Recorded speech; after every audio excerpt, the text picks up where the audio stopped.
सौतेली माँ, एक बहुत ही दिल छूने वाली कहानी। मैं अखिलेश आज इस तालाब में कूदकर अपनी जान देने जा रहा हूँ, क्योंकि तंग आ गया हूँ इस अकेलेपन से। न कोई साथ देने वाला है, न कोई साथ रहने वाला, और दोस्त भी किसे दूँ जब मेरी इस हालत का जिम्मेदार मैं खुद हूँ। कुछ दिन पहले मेरे पास सब कुछ था, सुंदर सा परिवार, नंदा मेरी दूसरी बीवी और गुड़िया सी बेटी सलोनी। सलोनी मेरे कलेजे का टुकड़ा थी। वह 5 साल की थी तभी उसकी माँ लक्ष्मी चल बसी थी। छोटी सी उस बच्ची को मैंने कभी माँ की कमी महसूस होने नहीं दी थी।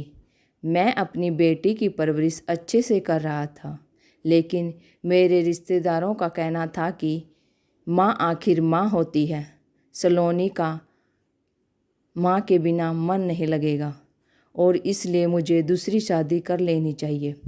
लेकिन मैं तैयार नहीं था, क्योंकि जानता था कि सौतेली माँ सौतेली ही होती है। आखिरकार मेरे अपनों की जिद के आगे मुझे घुटने टेकने पड़े और मुझे नंदा से शादी करनी पड़ी। शुरू में सब ठीक ठाक चला, लेकिन धीरे धीरे नंदा अपना सौतेला रंग दिखाने लगी। ऑफिस से घर आकर मुझे सलोनी के साथ खेलने की आदत थी। उसे गोदी में उठाकर मुझे सुकून मिलता था।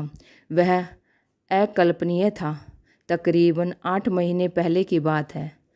मैं जब ऑफिस से घर आकर सलोनी के पास गया, तब अचानक नंदा ने चिल्लाकर सलोनी को उठा लिया। मैं कुछ समझूं उससे पहले वह सलोनी को दूसरे कमरे में ले गई, बाहर आई और बोली, पहले नहा लो, तब तक मैं आपके लिए गर्मा गर्म खाना परोसती हूँ। उस दिन के बाद नंदा का व्यवहार अजीब सा हो गया था। वो कुछ न कुछ तरकीबें लगाकर सलोनी को मुझसे दूर रखने का प्रयास करती।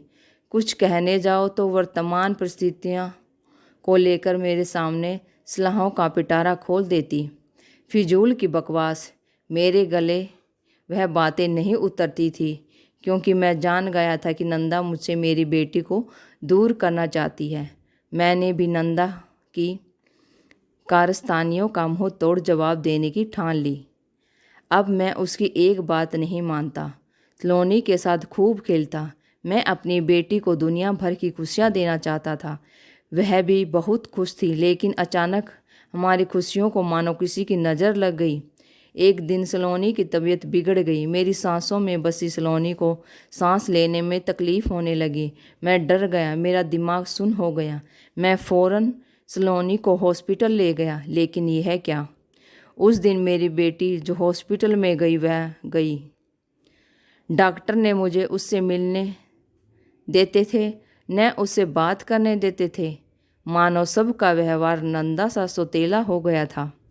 2 दिन बाद नंदा की तबीयत भी बिगड़ गई और उसे भी हॉस्पिटल में एडमिट कराना पड़ा। लेकिन मुझे नंदा से ज़्यादा फिक्र अपनी बेटी सलोनी की थी। मैं अपनी बेटी को देखना चाहता था, उसे प्यार से गले लगाना चाहता था, उसे दुलारना चाहता था। लेकिन कोई तो कहे कि वह कहाँ है, किस हालत में है। बस एक दिन डॉक्टर ने आकर मेरे हाथ में 2 कागज़ थमा दिए और बोले, यह तुम्हारी बेटी का डेथ सर्टिफिकेट है और यह तुम्हारी बीवी का। मैं सुन्न सा अपनी जगह पर खड़ा रहा। मेरे सामने खड़ी नर्स बोली, तुम्हारी बीवी ने तुम्हारे लिए एक संदेश छोड़ा है। क्या? कोरोना के इस महामारी में अगर हम एक दूसरे से दूर रहते तो आज साथ होते। मेरे हाथ से कागज़ छूट गया। तालाब में कूदने से पहले मैं आपको एक सवाल पूछना चाहता हूँ। आप ही कहिए, कौन बुरा था, मैं या सलोनी की सौतेली?